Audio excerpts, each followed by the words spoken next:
Guys, what is up? It's Ride Review Reload. We're back with another video.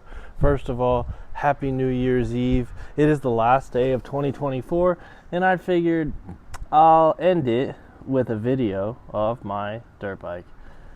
This is a 2024 KTM 300XC and I'm going to tell you in this video the number one problem that people have with these bikes when they first get them, and I'm going to tell you how to fix it, okay? So first I'm going to start with what I really like about this bike. It's awesome, and don't count it out, especially if you're a hard enduro rider. A lot of the people, myself included, are stuck on the XCW bikes, and that's great.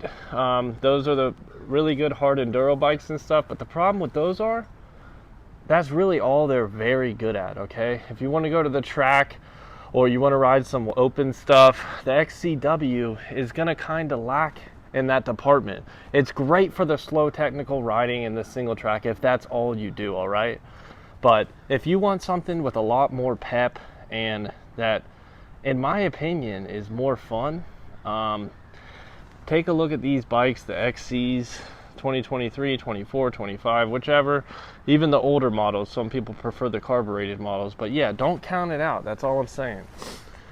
And also what I really love about this bike is going to be the electric start. Now, a lot of people complain about this right here, and I think they're just used to the old setup where you got one on each side, but I haven't had a single issue with this at all.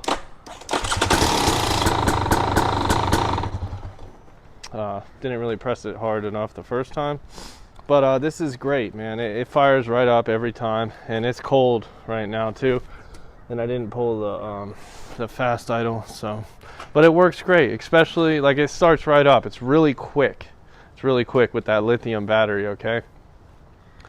If you are going to do hard enduro stuff, you can check out my other video on the upgrades that you need to do to this bike for protection.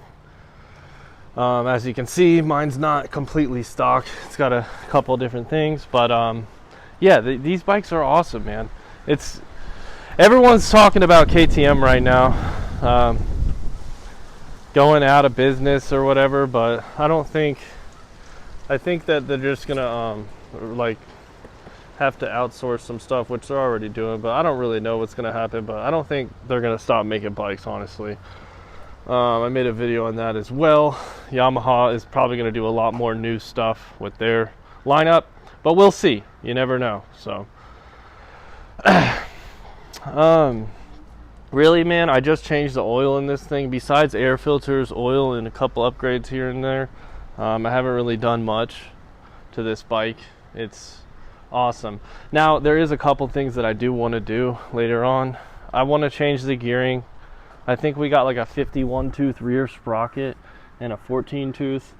I want something with more more tractable, so I might change up the gearing a little bit just for the slower pace stuff, the enduro stuff. And I'm gonna get a tire too, a stickier tire.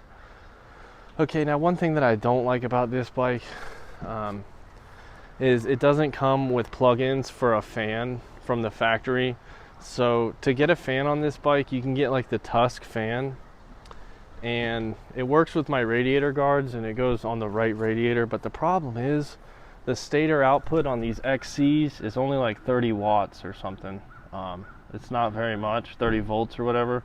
So there's this company called Ricky Stator that makes the high output stators, but they're like 350 bucks. I think you can take this one off and send it to them for like 200. That kind of sucks. The XCW has the higher output stator.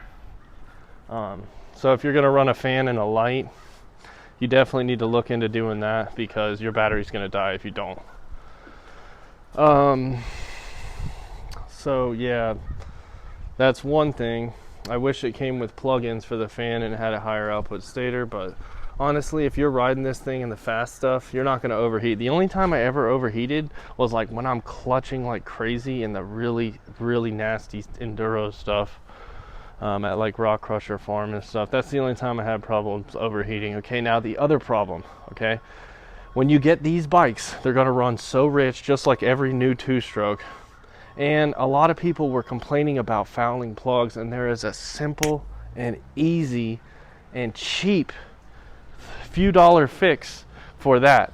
Now, unfortunately, you have to take the entire fuel tank off to get to the spark plug. So do this as soon as you can and get that stock spark plug out of there, guys, and get you one of these. Okay, this is an NGK. This is the plug that went into the TPI bikes, which is the 2022 models, I believe, the TPI bikes. And this part number, guys, BR7ES. Now the stock one is BR8ES. Now you're gonna hear everybody talking about, oh, you need iridium, you need iridium. You don't need iridium plugs. Okay, honestly, I've fouled more plugs with iridium on my Yamahas than I did with the standard one. Just get this one, it's a lot cheaper. It runs, it's good. You don't have to clear it out or anything, guys. I've had this plug in for pretty much, I put this plug in like a month after I got the bike, and I had it in ever since. All kinds of temperatures, all kinds of elevations. Never once had a fouling problem again. I went and got 2 of them, but I still have the original one that I put in. No issues after that. So go ahead and pick one of these up. I'm not sure about the XCWs, but if the newer ones 24 and up don't come with the 7ES, I would just recommend putting this in. It runs cleaner. You'll notice, like when you start it and you run the bike, you can notice right away, like it's snappier. It's almost like a carbureted bike running leaner, but it's not running leaner, guys. The only difference is this plug burns hotter. The lower the number, the hotter the plug burns. So it's not leaving all that residue on the electrode. It's burning it up and getting the fuel to the intake, to the engine. But yeah, so go ahead and do that. Clean your air filters, change your oil. Pretty much, you don't have to do a whole bunch of these things, guys. Mine has, let's see, 14.1 hours. I was bumping it 14.1 hours, and that's what I love about these KTMs, is that they come with the hour meter from the factory that's connected to the ECU. We'll get a start up for you guys.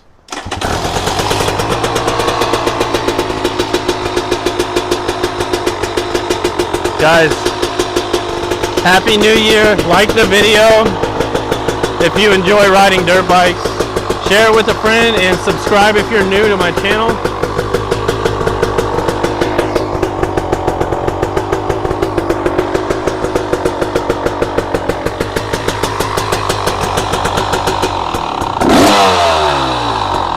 Yeah, guys, you don't have to do a whole bunch to these bikes.